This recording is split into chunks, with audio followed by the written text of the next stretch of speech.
Frankie Abbruzzino with the Scoop News. As you guys all know, I was live with the Venice City Council when they were covering their comprehensive plan yesterday because their video was not working there. And unfortunately, all you could really see is a distance and hear the audio, which the audio isn't that great in there. Basically, what came out of it was first of all, it was strange because they had Hollick after Schramm and Barry gave their presentation. He said, okay, let's take a vote and see what you guys want to do. If the public wants to go first or the attorneys. They took a vote, and obviously the public outnumbered the attorneys, yet he still allowed the attorneys to speak first, which was strange because the public is there on their own dime, concerned residents. The attorneys are there getting paid. So here we go. It's basically Dan Lobeck's ideas drove a lot of the sentiment out of the public there. It wasn't a planned, orchestrated attack like Gates felt it was. If Gates felt that way, it tells me that she knows she's not doing the right things. Woman cracks me up. She's 2 feet away from me. You can't say hi because she doesn't like when I point out the facts about her. And it's funny. These politicians, they love you until you point out the facts about how they're not doing the right things, and they go all out of gear, and they can't talk to you, and they can't be around you. So there was about 90 people in attendance. They covered the land. The two issues were the comp plan and this land revision thing, doing them separately instead of together. People like Holly Laird, who's a homeowner association here in Pine Brook where I live, she was concerned about that. She was concerned about the mixed use zoning that would open up, especially with this new property over here next to Pine Brook, where they want to increase the density.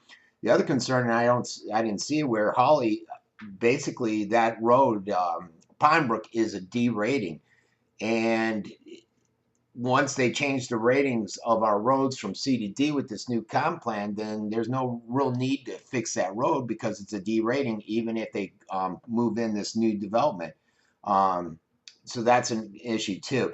James Doley was there. He's the treasurer with Pine Brook. He said that he had concerns over the lag time of 18 months between doing the comp plan and the land development codes, because essentially what this city council is trying to do is take a lot of stuff that's in the comp plan and move it over so that it's in the land development.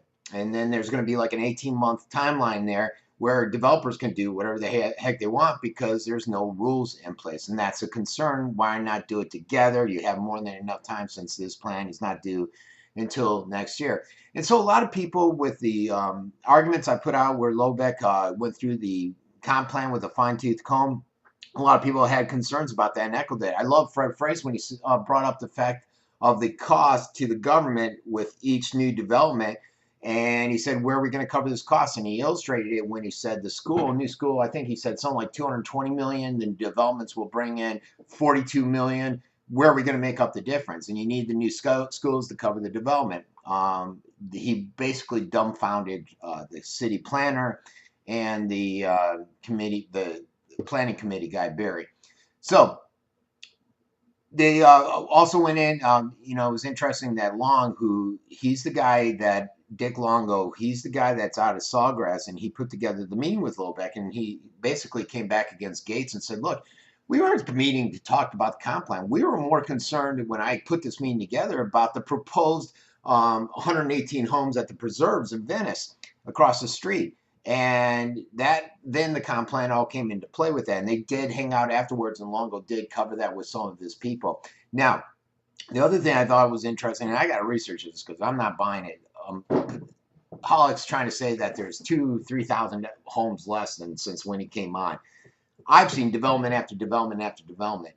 I don't know where he's getting those numbers, and I'd love to call him out because, as you know, Hollick has a tendency to not be honest with the folks. It's sad that the folks couldn't go first since they went there, and I left at 4:30. I had some prior commitments, and they still weren't up there talking. It started at 1:30. There is another meeting because not everyone could talk, and that's going to be on the 23rd. And at that meeting, the city planner, Jeff Schramm, and the planning commission guy, Barry, will address the concerns of Lobeck had previously submitted. Shrum's not a fan of making those changes. He wants to move it through. I have a lot of concern with Shrum, and I'm wondering if why he's so aggressively pushing this forward, this pro-development bill or agenda comp plan. After that, people will be able to speak. They say, who knows when that'll take place? Who knows if they'll take the attorneys again first? Who knows if the video system will be working? In addition to some of the concerns that remain out there are the downgrading of the roads from a C to a D, and A is the best. Removal of the development restrictions from the plan. Weakening of the neighborhood compatibility policies, changing the current standards for the city planning. An incomplete definition of what affordable housing is.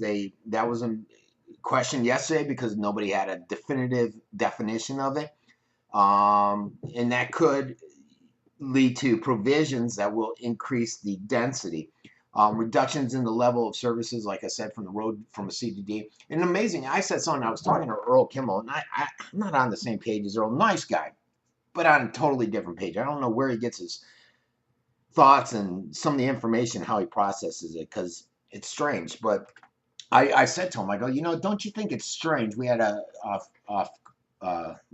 conversation to the side, and I said, we were talking about the roads, and I go, you don't have a concern about the roads being downgraded from a C to a D, and he really didn't, the way he was talking about it. And then I said, well, do you think it's odd, and how come you guys haven't researched with your paper how we, the citizens, just approved, what, $18 million in a road bond that's to fix up the roads, yet they're moving the roads from a C to a D rating. And I asked him, don't you think that's curious? And when you want to look into that, he didn't. So I just don't know sometimes what page he's on. And then the other guy who doesn't even talk to me because MSM, local guy, doesn't like me. All right, that's it. Everybody, the 23rd is the next date. This has been Frankie Abbruzzino with the Scoop News.